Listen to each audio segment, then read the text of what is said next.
Bulb है, ठीक है। ये 100 वाट के बल्ब अपन लगा रहे हैं यहाँ पर। अब हो क्या रहा है, श्रेणी क्रम में तुम जानते हो कि घरों की जो लाइटें होती है वो श्रेणी क्रम में अपन नहीं जोड़ सकते, और क्यों नहीं जोड़ सकते प्रैक्टिकल करके तुमको समझाया जाएगा। समांतर क्रम में जोड़ी जाती है। अब होता क्या है, श्रेणी क्रम में अपन लाइटें जुड़ी होती है तो पावर तो सेम जाती है सभी में, लेकिन वोल्टेज क्या होता है सब में बढ़ जाता है। देखो ये 220 वोल्ट जा रहा है मान लीजिए करंट, तो ये जो वोल्टेज है ये क्या होगा, इन सभी बल्बों में समान रूप से क्या अलग अलग क्या होगा, बढ़ जाएगा। इसका भी इसमें V1 वोल्टेज जाएगा, इसमें V2 जाएगा, इसमें V3 जाएगा और इसमें V4 वोल्टेज जाएगा। अब अपन बता, अब तुमसे मैं क्वेश्चन करूं कि कौन सा बल्ब यहाँ पर तेज रोशनी देगा, तो चूंकि यहाँ पर क्या है सभी बराबर बराबर वोल्टेज के बल्ब है तो सभी क्या है बराबर जलेंगे। लेकिन अगर मैं क्या करता हूँ यहाँ पर एक बल्ब निकाल के 60 वोल्ट का लगा देता हूँ, जैसे कि अभी मेरे हाथ में एक बल्ब है, मैं यहाँ पर लगा तुमको दिखा दूंगा। तो 60 वोल्ट का अगर बल्ब लगाते हैं अपन तो होता क्या है, यहाँ पर क्या होगा, ये बल्ब ज्यादा ग्लो करेगा यानी ज्यादा रोशनी देगा। क्यों देगा, क्योंकि जिसका रजिस्टेंस ज्यादा होगा वो ज्यादा रोशनी देगा।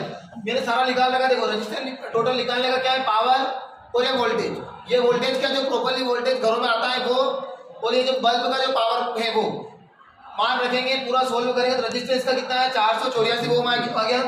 फिर अपन 60 वोल्ट के बल्ब का निकालेंगे तो देखो पूरा सेम टू सेम वैल्यू रखना है पूरी, और हल करेंगे कितना आएगा 806.66 इसका आ जाएगा। अब दोनों में रजिस्टेंस किसका ज्यादा आ रहा, जो 100 वाट का था उसका तो आ रहा अपने पास 484 और इसका कितना आ रहा है 806, यानी जिसका रजिस्टेंस ज्यादा होगा वो बल्ब ज्यादा जलेगा। अब जैसे यहाँ देखो प्रैक्टिकल करके देखते हैं। अब यहाँ पर देखो चारों बल्ब क्या है 100 वाट के, 100 वाट के हैं तो वो क्या रहा है इनमें, अब वोल्टेज अलग अलग जा रहा है, बाकी करंट तो क्या सेम है। इसलिए क्या, क्योंकि 100 वाट का तुमने देखा होगा जलते हुए बहुत तेज रोशनी जलता है, लेकिन यहाँ क्या हो रहा है बिल्कुल कम जल रहा है। अब देखिए अपन क्या करते हैं, एक बल्ब निकाल के दूसरा बल्ब डालते हैं। मैं क्या कर रहा हूँ यहाँ पर देखिए, ये बल्ब मैंने निकाला और मान लीजिए ये बल्ब मैंने लगा दिया, ये लगा दिया। अब चालू का देखना, अब ये बल्ब बिल्कुल चलना बंद हो गया और रोशनी की कौन ज्यादा दे रहा, ये बिल्कुल जल रहा, बिल्कुल हल्का सा जल रहा है। देखो आप पास आके देख भी सकते हो, मैं बताने का सुन। तो ये बल्ब इसमें भी करंट जा रहा है। अब तुम सोच लो कि डायरेक्ट करंट इसमें जा रहा है इसलिए जल गया, ऐसा कुछ नहीं है। देखो श्रेणी क्रम में क्या होता है, अगर कोई सा भी एक बल्ब अगर खराब हो रहा है तो आपका सभी बल्ब बंद हो जाएंगे। देखना कैसे, मान लीजिए मैं क्या कर रहा हूँ, यहाँ से इस बल्ब को मैं निकाल रहा हूँ, देखो बंद हो गया। ऐसा क्यों हुआ, इसी कारण से क्या होता है अपन घरों की लाइटें श्रेणी क्रम में नहीं जोड़ते।